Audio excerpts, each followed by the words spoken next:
आज हम मैथ का टॉपिक आरोही क्रम और अवरोही क्रम सीखेंगे।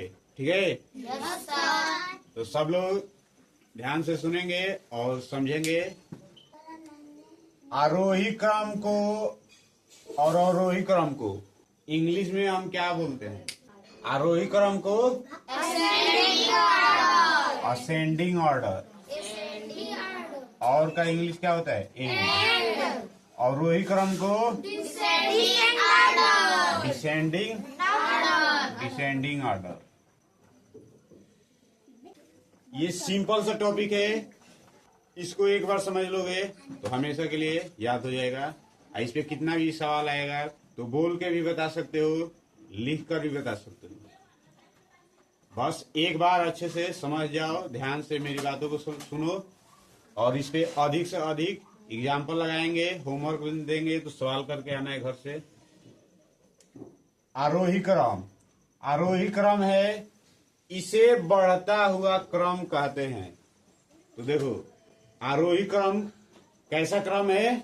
बढ़ता हुआ क्रम। इसमें क्या होता है? इसके माध्यम से हम देखो समझते हैं। लिखा है कि इसे बढ़ता हुआ क्रम कहते हैं। यहाँ पे शॉर्टकट में बॉक्स में बताया है, छोटा तीर दर्शाया है बड़े की तरफ, यानी हम छोटा से बड़ा की तरफ चलते हैं। ठीक है? कोई भी संख्या छोटी है तो उससे बढ़ती हुई संख्या की तरफ जाएंगे, तो वो क्रम होता है आरोही क्रम। उदाहरण के माध्यम से समझेंगे। 4 संख्याएं दी गई हैं, 3, 2, 5, 4। अब इसमें इसे हमें आरोही क्रम में सजाना है। किसमें सजाना है? आरोही क्रम में लिखना है, सजाना है।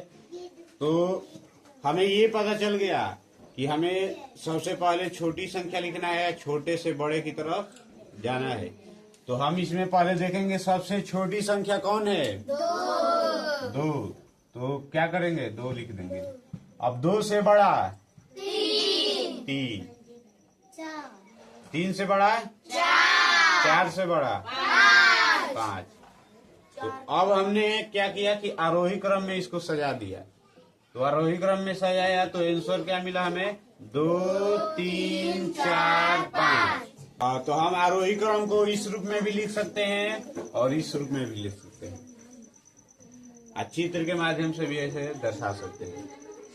तो इतना सिंपल सा टॉपिक सबको समझ में आ गया? Yes sir. आगे सवाल लिया जाएगा, कर लोगे सब लोग? Yes sir.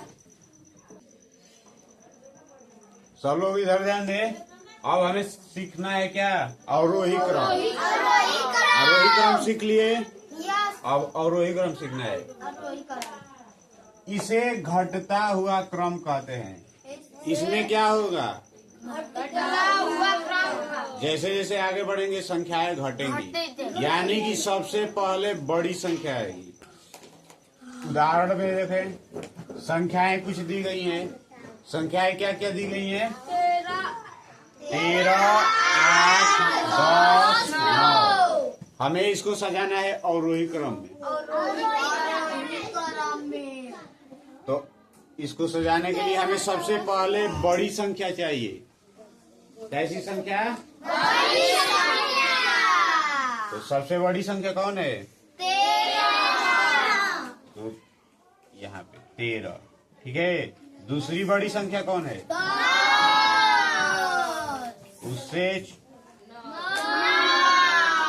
उससे छोटा?